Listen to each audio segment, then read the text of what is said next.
Students, हमारी बात चल रही है एडिशन रिएक्शंस ऑफ अल्कीन्स के हवाले से। उसमें चौथा रिएक्शन जो है वो हैलोजन की एडिशन का है। अब इसमें ये बात पहले नंबर पे याद रखनी है कि हैलोजन की एडिशन असल में दो तरह से होती है और आपकी बुक में भी उसने दो तरह से ही बयान की है। एक है किसी इनर्ट या अनरिएक्टिव सॉल्वेंट के अंदर एडिशन रिएक्शन हो सकता है, और या फिर दूसरा है कि एक्वस सॉल्यूशन की शक्ल में या आबी महलूल की शक्ल में, या यूं कह लें कि एक्वस मीडियम के अंदर एडिशन रिएक्शन हैलोजन का जो है वो हो सकता है। तो लिहाजा ये दो यानी कि इसमें ऑप्शंस मौजूद हैं कि या इनर्ट सॉल्वेंट के अंदर, इनर्ट सॉल्वेंट का मतलब है कि वो सॉल्वेंट जिसने खुद कोई रिएक्शन में हिस्सा नहीं लेना, सिर्फ एक सॉल्वेंट के तौर पे अनरिएक्टिव अंदाज में मौजूद रहेगा, तो उसके अंदर ये रिएक्शन हो सकता है। या फिर एक्वस सॉल्यूशन की शक्ल में यानी कि आबी महलूल की शक्ल में ये रिएक्शन हो सकता है, और आबी महलूल में पानी सॉल्वेंट के तौर पे भी अमल करेगा और पानी एक रिएक्टेंट के तौर पे भी अमल करेगा। तो लिहाजा ये दो तरीकों से एडिशन रिएक्शन हैलोजन का जो है वो हो सकता है। पहले नंबर पे अभी हम जो बात शुरू कर रहे हैं वो इनर्ट सॉल्वेंट के अंदर है कि अनरिएक्टिव सॉल्वेंट जिसने सिर्फ सॉल्वेंट के तौर पे अमल करना है, उसके अंदर ये रिएक्शन कैसे होगा। तो रिएक्शन समरी जो बुक में दी गई है उसके मुताबिक ये है कि अल्कीन जब हैलोजन के साथ रिएक्ट करे किसी इनर्ट सॉल्वेंट की मौजूदगी में, जैसे कि कार्बन टेट्राक्लोराइड या CCl4 के अंदर रूम टेम्परेचर पे, तो प्रोडक्ट के तौर पे जो शय आपको मिलेगी वो विसिनल डाईहैलाइड आपको हासिल होगा, या जिसको आप 1,2 डाई हेलोजिनेटेड प्रोडक्ट भी कह सकते हैं। विसिनल का लफ्ज़ पीछे गुजर चुका है, यानी कि वो प्रोडक्ट जिसमें दो साथ साथ वाले कार्बन एटमों के ऊपर हैलोजन का एटम लगा होता है, उसको विसिनल प्रोडक्ट हम कहते हैं। तो यहाँ पे भी ये जब आपने हैलोजिनेशन करनी है तो ये जो हैलोजन के दो एटम मालिक्यूल के अंदर हैं, इन्होंने दो साथ साथ वाले एटम पे जाके अटैच होना है, इसलिए वो प्रोडक्ट जो है वो विसिनल डाईहैलाइड कहलाएगी। डाईहैलाइड तो उसको इसलिए कहेंगे कि उसमें दो हैलोजन एटम होंगे, और विसिनल इसलिए कहेंगे कि दो साथ साथ वाले कार्बन एटमों पे वो अटैच होते हैं, और उसे हम फिर 1,2 डाई हेलोजिनेटेड प्रोडक्ट भी आम ऑर्गेनिक की लैंग्वेज में कह सकते हैं। फिर वो कहता है आपकी बुक में कि ब्रोमीन और क्लोरीन ये चारों हैलोजेंस में से ये इफेक्टिव इलेक्ट्रोफिलिक रीजेंट के तौर पे अमल करते हैं, इसलिए इस रिएक्शन के अंदर भी ज़्यादा जो हैलोजन यूज़ होनी है वो ब्रोमीन या क्लोरीन ही इस्तेमाल होगी, क्योंकि वो ज़्यादा मौसर तरीके से बतौर इलेक्ट्रोफिलिक रीजेंट अमल कर सकते हैं। वो भी आपको मैकेनिज्म में भी पता चल जाएगा। फ्लोरीन और आयोडीन में क्या मसला है, तो ये हमने हेलोजिनेशन ऑफ अल्केन जो पढ़ा था वहाँ पे भी ये बात पढ़ी थी कि फ्लोरीन का जो रिएक्शन है वो बहुत विगोरस यानी शदीद नौइयत का होता है और कंट्रोल करना जो है वो मुश्किल हो जाता है, इसलिए फ्लोरीन इस्तेमाल करना भी मुनासिब नहीं लगता बाज़ दफ़ा। और आयोडीन जो है वो तो कई दफ़ा यानी इतना स्लो रिएक्ट करती है कि समझ लें कि आलमोस्ट निग्लिजिबल रिएक्शन होता है, यानी कि उस इसलिए आपकी बुक में उसने कहा कि डज नॉट रिएक्ट, यानी कि वो ना होने के बराबर ही रिएक्ट करती है। अब आप ज़रा मैकेनिज्म की तरफ अगर आएँ तो मिसाल के तौर पर ये आपके पास कोई भी अल्कीन है, जैसे कि ये आप इसको इथीन भी समझ सकते हैं, अगर यहाँ दोनों हाइड्रोजन्स लगा दी जाएँ दोनों तरफ तो ये समझ लें इथीन ही होगी। जब आप इसको रिएक्ट करवाएंगे मिसाल के तौर पर ब्रोमीन की तरफ, अब पहली बात तो ये है कि ब्रोमीन का जो मालिक्यूल है Br2 जो कि दो ब्रोमीन एटमों पर मुश्तमिल है, वो चूंकि दोनों सिमिलर एटम्स पर ही मुश्तमिल होता है, इसलिए वो वैसे तो नॉन पोलर नेचर का मालिक्यूल ही होता है, लेकिन जब वो अल्कीन के साथ रिएक्ट करने लगेगा या अल्कीन उसको अप्रोच करती है तो फिर वो पोलराइज हो जाता है, यानी उसमें पोलैरिटी इंड्यूस हो जाती है, पैदा हो जाती है, और एक एटम पार्शियल पॉजिटिवली चार्ज और एक पार्शियल नेगेटिवली चार्ज हो जाता है। और ये पॉजिटिवली चार्ज जो है ये दूसरे लफ्ज़ों में यूं कह लें कि ये इलेक्ट्रोफिलिक सेंटर बन जाता है। ठीक है जी, तो ये इलेक्ट्रोफिलिक होने की वजह से अब ये जो इलेक्ट्रॉनी जोड़ा है वो, जैसे आपने पीछे मार्कोनिकोफ रूल के मैकेनिज्म में, मार्कोनिकोफ रूल वाले में, एडिशन ऑफ हैलोजन एसिड वाले में पढ़ा था कि ये जो पूरा इलेक्ट्रॉनी जोड़ा होता है इसकी मदद से दोनों में से कोई भी कार्बन इस इलेक्ट्रोफिलिक एटम पे अटैक कर सकती होती है। लिहाजा इन दोनों में से किसी भी कार्बन ने इस पूरे पेयर की मदद से इस इलेक्ट्रोफिलिक या पॉजिटिवली चार्ज ब्रोमीन पे अटैक कर देना है, और ये बॉन्ड यहाँ से ब्रेक हो जाएगा और ये पूरा पेयर इलेक्ट्रॉनों का यहाँ से निकाल के ये यहाँ से ब्रोमाइड आयन अलग हो गया। ये पूरा पेयर इलेक्ट्रॉनों का ये राइट साइड वाली ब्रोमीन ले जाएगी और ब्रोमाइड आयन के तौर पे अलग हो जाएगी और ब्रोमीन बगैर इलेक्ट्रॉन के यहाँ से निकलेगी और इसको दोनों कार्बन्स की कोशिश होगी कि वो इसको अपने साथ यहाँ पे मिलाएं। लिहाजा अब ये समझ लें कि दोनों कार्बन के पास जो अपना अपना इलेक्ट्रॉन मौजूद है उसकी मदद से दोनों इसको अपने साथ यहाँ पे अटैच करने की कोशिश कर रही हैं। अब आपकी बुक में उसने इसको सॉलिड लाइन से यहाँ ये तकोनी रिंग सा बनाया हुआ है, लेकिन ज़्यादातर बुक्स में ये ऐसे सॉलिड नहीं होता, इसको डॉटेड लाइन से शो किया जाता है क्योंकि अभी ये आर्जी तौर पे ब्रोमीन यहाँ मौजूद है और ये सही मानों में अभी इसका बॉन्ड किसी भी कार्बन के साथ मुकम्मल तौर पे नहीं बना, इसलिए इसको आपने डॉटेड लाइन से अगर शो करेंगे तो इसका मतलब है कि ये आरजी बॉन्डिंग है, ये इंटरमीडिएट प्रोडक्ट है। जैसे रिएक्शन इंटरमीडिएट का लफ्ज़ आप एक्टिवेशन एनर्जी वाले टॉपिक में फर्स्ट ईयर के 11वें चैप्टर में पढ़ते हैं, ये समझें कि इंटरमीडिएट प्रोडक्ट है और ये किसी भी वक्त अभी अगले मरहले में फाइनल प्रोडक्ट में तब्दील होगी। तो इसलिए ये एक तकोनी रिंग सा यहाँ पे जो है वो बन जाता है। इसको केमिस्ट्री की ज़ुबान में बर्मोनियम आयन जो है वो कहा जाता है। तो ये बर्मोनियम आयन जो है ये यहाँ पे बन गया है और ये तकोनी रिंग जो है ये बर्मोनियम आयन कहलाएगा। अगर जनरल रिएक्शन होता, हेलोजन यहाँ एक्स के सिंबल से जाहिर की गई होती तो हम इसको हेलोनियम आयन कहते, लेकिन अब चूंकि हमने ब्रोमीन यूज़ किया इसलिए इसको बर्मोनियम आयन कहते हैं। तो ये एक ब्रोमोनियम आयन बन गया और साथ में ये पूरा पेयर लेके यहाँ से ब्रोमाइड आयन की शक्ल में ब्रोमीन अलहदा हो गई। ये यहाँ से बॉन्ड ब्रेक होगा और पूरा पेयर ब्रोमीन ने यहाँ से ले लेना है। अपना इलेक्ट्रॉन तो उसके पास है ही है, उसने साथ वाली ब्रोमीन का भी यहाँ से ले जाना है। इसको केमिस्ट्री की जुबान में हीट्रोलाइटिक फिशन कहते हैं, जिसमें पूरा पेयर एक ही एटम ले जाए और दूसरे एटम का इलेक्ट्रॉन भी वो ले जाए और बॉन्ड जो है वो इस तरह यहाँ से ब्रेक हो, इसको हीट्रोलाइटिक फिशन कहते हैं। तो ये हीट्रोलाइटिक फिशन हुई है यहाँ पे। तो ये इस तरह ब्रोमोनियम आयन यहाँ पे बन गया है और साथ में ये यहाँ से ब्रोमाइड आयन जो है वो अलग हो गई। अब अगले मरहले में यही दो चीज़ें फिर आगे अगला स्टेप जो है वो कंप्लीट करेंगी। अब ये जो ब्रोमाइड आयन है ये समझ लें कि एक न्यूक्लियोफाइल का रोल प्ले करेगा या ये न्यूक्लियोफिलिक रीजेंट का किरदार अदा करेगा, क्योंकि इसके ऊपर माइनस चार्ज है। माइनस चार्ज का मतलब है कि ये पूरा पेयर इलेक्ट्रॉनों का इसके पास पड़ा है।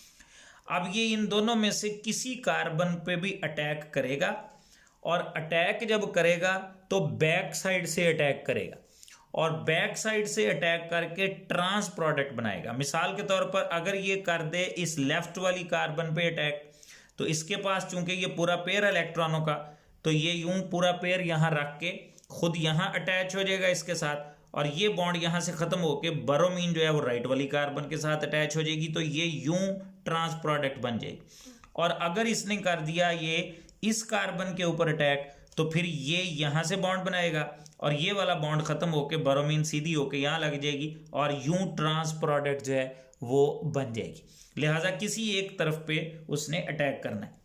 मिसाल के तौर पर मैं ये कहता हूँ कि ये इसने इस पे अटैक कर दिया, तो ये समझ लें कि यहाँ से बॉन्ड जो है वो ख़त्म हो जाएगा ये वाला, और ये बॉन्ड इसलिए उसने ऐसे करके लिखा कि ये बॉन्ड यहाँ से ख़त्म हो जाएगा।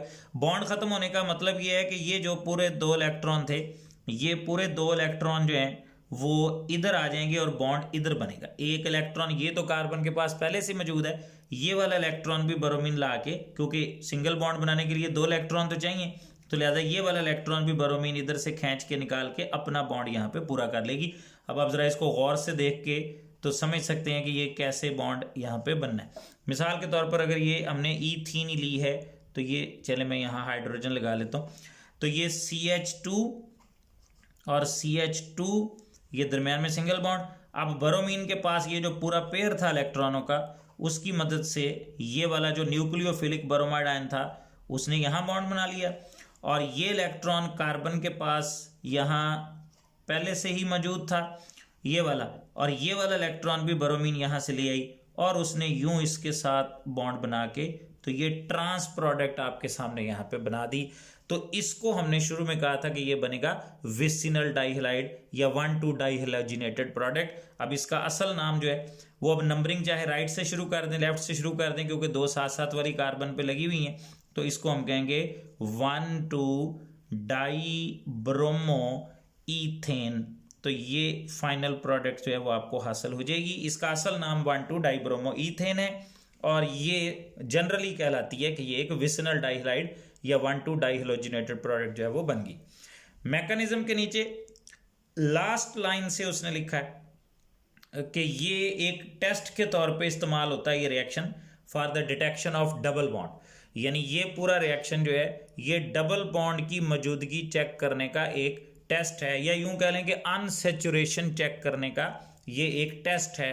इस टेस्ट की मदद से आपको किसी कंपाउंड के अंदर डबल बॉन्ड की मौजूदगी का पता चल जाएगा, क्योंकि जब ये रिएक्शन होना है, उसने मैकेनिज्म में जो बी स्टेप लिखा हुआ है उसके अंदर ये बात लिखी हुई है कि जब ये रिएक्शन होना है तो ब्रोमीन का जो ब्राउन रंग होता है वो डिस्चार्ज हो जाता है, यानी उसका ब्राउन रंग जो है वो उड़ जाएगा और वो पानी की तरह बेरंग हो जाएगी। तो ब्राउन कलर का डिस्चार्ज होना ये इस बात की निशानी है कि ये डाइहैलोजिनेटेड प्रोडक्ट बन चुकी है और डबल बॉन्ड वाली कार्बन के साथ जाके ब्रोमीन दोनों जो हैं वो लग चुकी हैं दाएं बाएं और बॉन्ड डबल से सिंगल हो चुका है, यानी अब वो अनसेचुरेटेड कंपाउंड नहीं रहा बल्कि वो सेचुरेटेड हो गया है और उसमें दोनों ब्रोमीन जो हैं वो ऐड हो गई हैं कार्बन के साथ जाके। तो ये चीज़ उसके रंग को गायब कर देती है, डिस्चार्ज कर देती है। तो लिहाजा ब्राउन कलर का डिस्चार्ज हो जाना ये डबल बॉन्ड की मौजूदगी को रिप्रेजेंट करता है, क्योंकि जारी बात है डबल बॉन्ड होगा तो ही ब्रोमीन जाके ऐड हो सकेगी और डाइहैलोजिनेटेड प्रोडक्ट बनेगी। अगर डबल बॉन्ड नहीं होगा तो डाइहैलोजिनेटेड प्रोडक्ट नहीं बनेगी और फिर ब्राउन कलर भी ब्रोमीन का डिस्चार्ज नहीं हो सकता। इसलिए ब्राउन कलर का डिस्चार्ज होना ये डबल बॉन्ड की मौजूदगी को रिप्रेजेंट करता है। ये तो था इनर्ट सॉल्वेंट के अंदर एडिशन ऑफ हैलोजन। अब उसके बाद जो आगे उसने पांचवा रिएक्शन दिया हुआ है वो उसने एक्वस मीडियम के अंदर या आबी महलूल के अंदर एडिशन हैलोजन की जो है वो दी हुई है। वो कहता है कि अगर हैलोजिनेशन अल्कीन की जाए किसी एक्वस सॉल्यूशन के अंदर या आबी महलूल के अंदर, ठीक है, कि अल्कीन के अंदर आपने उसी तरह हैलोजन की ही एडिशन करनी है लेकिन आपने वाटर की मौजूदगी में करनी है या एक्वा सॉल्यूशन के अंदर करनी है, तो जो आपको फाइनल प्रोडक्ट हासिल होगी वो फाइनल प्रोडक्ट जो है वो एक हैलो अल्कोहल की शक्ल में होगी। अब ये बात याद रहे कि हैलो अल्कोहल उस प्रोडक्ट का नाम नहीं होगा, हैलो अल्कोहल उसके लिए बोली जाने वाली टर्म होती है, क्योंकि उसमें दो फंक्शनल ग्रुप होते हैं, अल्कोहल वाला हाइड्रोक्सिल ग्रुप और हैलोजन वाला एक्स ग्रुप जो है, ये दो ग्रुप उसके अंदर मौजूद होते हैं, इसलिए उसको हैलो अल्कोहल कहेंगे। जो उसका असल नाम होगा वो नाम हैलो हाइड्रिन शक्ल में कॉल किया जाएगा। मिसाल के तौर पर अगर क्लोरीन यूज़ की तो उसका नाम जो है वो क्लोरोहाइड्रिन शक्ल में होगा। अगर आपने यूज़ की ब्रोमीन तो उसका नाम जो है वो ब्रोमोहाइड्रिन शक्ल में होगा, यानी कि इस शक्ल में उसका असल नाम जो है वो इस तरह बनता जाएगा। तो हैलोहाइड्रिन जो है ये एक जनरल टर्म है और इसी शक्ल में उस प्रोडक्ट का नाम कॉल किया जाता है। क्लोरीन यूज़ करेंगे तो एक्स की जगह क्लोरीन आ जाएगी तो क्लोरोहाइड्रिन, ब्रोमीन आ जाएगी तो ब्रोमोहाइड्रिन वगैरह वगैरह, लेकिन हम उसको दो फंक्शनल ग्रुप की वजह से हैलोहाइड्रिन के नाम से भी पुकारते हैं। अब उसका रिएक्शन भी दो स्टेप में आपकी बुक में उसने दिखाया हुआ है कि सबसे पहले होगा ये कि हैलोजन और वाटर इन दोनों ने आपस में मिलना है, क्योंकि पानी इस रिएक्शन के अंदर बतौर सॉल्वेंट भी अमल करेगा और बतौर रिएक्टेंट भी, रीजेंट भी अमल करेगा। तो ये वाटर और हैलोजन ये आपस में रिएक्ट करेंगे और ये इतनी चीज़ समझ लें कि यहाँ से हैलोजन एसिड या HX बन गया और ये X और ये हाइड्रोक्सिल ग्रुप ये दोनों यहाँ से मिलके अलहदा हो गए और ये चीज़ जो है ये वो शय है जिसने जाके ऐड होना है अगले मरले में अल्कीन के अंदर। तो रिएक्शन के जो है उसके अंदर पहले हैलोजन ने और वाटर ने आपस में मिलके ये दो चीज़ें प्रोड्यूस करनी है। अच्छा जी, ये इसको HOX जो है इसको हम कहेंगे केमिस्ट्री की ज़ुबान में हाइपोहेलस एसिड। ये जनरली हाइपोहेलस एसिड कहलाएगा। अगर यहाँ X की जगह क्लोरीन होती तो हाइपोक्लोरस एसिड होता, X की जगह ब्रोमीन होती तो हाइपोब्रोमस एसिड होता, एंड सो ऑन। लेकिन जनरली हम इसको कहेंगे कि ये हाइपोहेलस एसिड बन गया है। अच्छा, उसके बाद उसने अब नीचे सेकंड स्टेप में एडिशन दिखाई हुई है कि मिसाल के तौर पर ये अगर अल्कीन है तो इस अल्कीन के अंदर जब ये हाइपोहेलस एसिड जो है वो जाके ऐड होगा तो बेसिकली हाइपोहेलस एसिड में भी ये बात याद रखनी है कि यहाँ X से मुराद फ्लोरीन नहीं होती, ठीक है। X से मुराद क्लोरीन, ब्रोमीन, यही ज़्यादा चांस होंगे, या थोड़ा बहुत मामूली सा आयोडीन की मौजूदगी का चांस हो सकता है, वरना X से मुराद यहाँ क्लोरीन और ब्रोमीन ही होगी, क्योंकि असल रिएक्शन क्लोरीन और ब्रोमीन ही सही देते हैं। फ्लोरीन का जैसे हम पीछे देख चुके हैं कि वो रिएक्शन विगोरस बहुत होता है, इसलिए फ्लोरीन वाले कंपाउंड जो हैं वो कंट्रोल करने मुश्किल होते हैं, और आयोडीन वाले कंपाउंड जो हैं उनका रिएक्शन स्लो और रिवर्सिबल होता है, इसलिए वो फ़ायदा कोई नहीं होता रिएक्शन करवाने का। तो ज़्यादा चांस यही है कि X से मुराद क्लोरीन और ब्रोमीन होगी।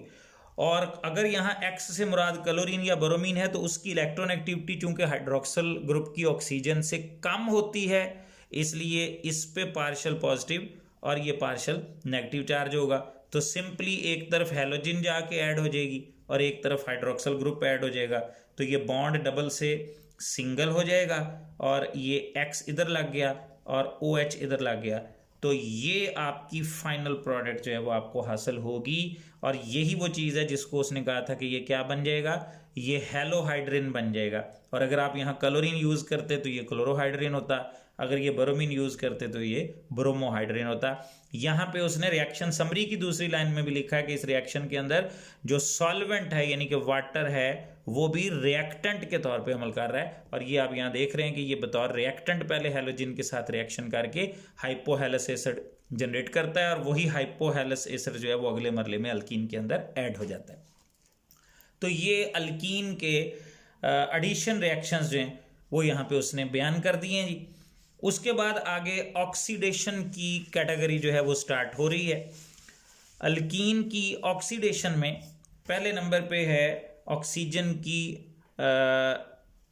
एडिशन, तो ये बी कैटेगरी समझें कि अब स्टार्ट हो गई है। तो एडिशन ऑफ ऑक्सीजन में जो पहला रिएक्शन है वो एडिशन ऑफ ऑक्सीजन में पहला रिएक्शन ये है कि अल्कीन जब मिक्स होती है ऑक्सीजन के साथ या एयर कह लें, क्योंकि एयर के अंदर भी ऑक्सीजन ही होती है, तो अल्कीन जब मिक्स होगी ऑक्सीजन के साथ या एयर के साथ और उसको आप कैटलिस्ट के ऊपर से पास करें, मसलन कैटलिस्ट जो है वो यहाँ सिल्वर ऑक्साइड उसने बयान किया है कि सिल्वर ऑक्साइड के ऊपर से अगर आप पास करें हाई टेम्परेचर पे, जैसे कि आप देख सकते हैं कि उसने 300 डिग्री का टेम्परेचर भी किताब में दिखाया हुआ है। तो हाई टेम्परेचर और हाई प्रेशर पे अगर आप सिल्वर ऑक्साइड के ऊपर से अल्कीन और एयर के मिक्सचर को या अल्कीन और ऑक्सीजन के मिक्सचर को गुजारेंगे तो एक एटम ऑक्सीजन का अल्कीन के डबल बॉन्ड वाली जगह पे जाके ऐड हो जाएगा, और प्रोडक्ट के तौर पे जो शय बनेगी वो जनरली इपोक्साइड कहलाती है। इपोक्साइड जो है वो एक जनरल टर्म है जो एक ये जो ग्रुप ऑफ कंपाउंड्स इस तरह बनता है उनके लिए हम बोलते हैं। तो इपोक्साइड फैमिली का कंपाउंड जो है वो इसमें बनेगा। अब आगे उसने फिर ये लिखा है जी कि इसमें जो इपोक्साइड्स हैं जो प्रोडक्ट के तौर पे हासिल होते हैं, वो इपोक्साइड जो हैं वो असल में स्टार्टिंग मटेरियल के तौर पे भी यूज़ होते हैं मुख्तलिफ चीज़ों की तैयारी में, यानी इनसे शुरू करके आप कोई दीगर प्रोडक्ट्स तैयार कर सकते हैं।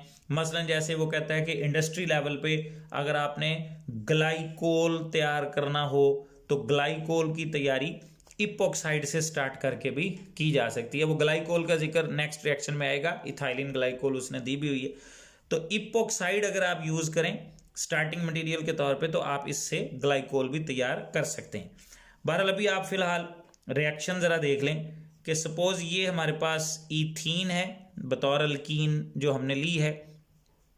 और अगर हम इसका रिएक्शन ऑक्सीजन से करवाएं, ये हाफ O2 का मतलब असल में ये एक एटम ही होता है ऑक्सीजन का, यानी कि आधा मालिक्यूल दूसरे लफ्ज़ों में, या एक एटम।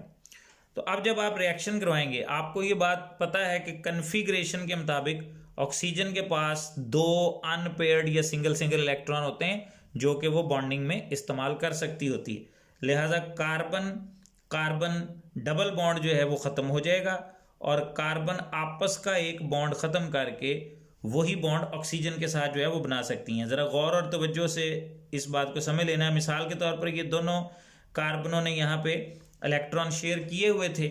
ऑक्सीजन का जो एक सिंगल एटम यहाँ ऐड होना है उसके पास भी 2 इलेक्ट्रॉन मौजूद हैं, तो लिहाजा ऑक्सीजन अपने वो दोनों इलेक्ट्रॉन यहाँ लेके आएगी, कार्बन आपस का बॉन्ड ख़त्म कर लेगी और वही बॉन्ड जो है वो इस तरह ऑक्सीजन के साथ बना लेगी। तो ये इपॉक्साइड कैटेगरी का कंपाउंड बन गया।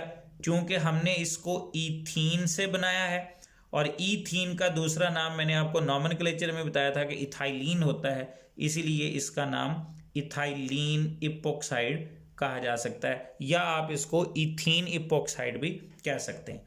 और इसी तरह अगर आप ईथीन की बजाय प्रोपीन यूज़ करेंगे तो वो प्रोपीन इपॉक्साइड या प्रोपाइलीन इपॉक्साइड बन जाएगा, जैसा कि नीचे वाली इक्वेशन में दिखाया हुआ है। अब आप नीचे वाली इक्वेशन में देख सकते हैं कि इधर को पीछे आप जितनी मर्जी लंबी चेन जो है वो बढ़ाते जाएं, उससे फ़र्क नहीं पड़ता। डबल बॉन्ड वाली जगह पे ही ऑक्सीजन ने जाके ऐड होना है और ये तकोनी रिंग इसी डबल बॉन्ड वाली जगह पे ही बनना है। बैक पे CH2 CH2 CH2 जितनी मर्जी लंबी चेन चलती जाए, तो लिहाजा प्रोपीन इपॉक्साइड भी इसी तरह वजूद में आएगा।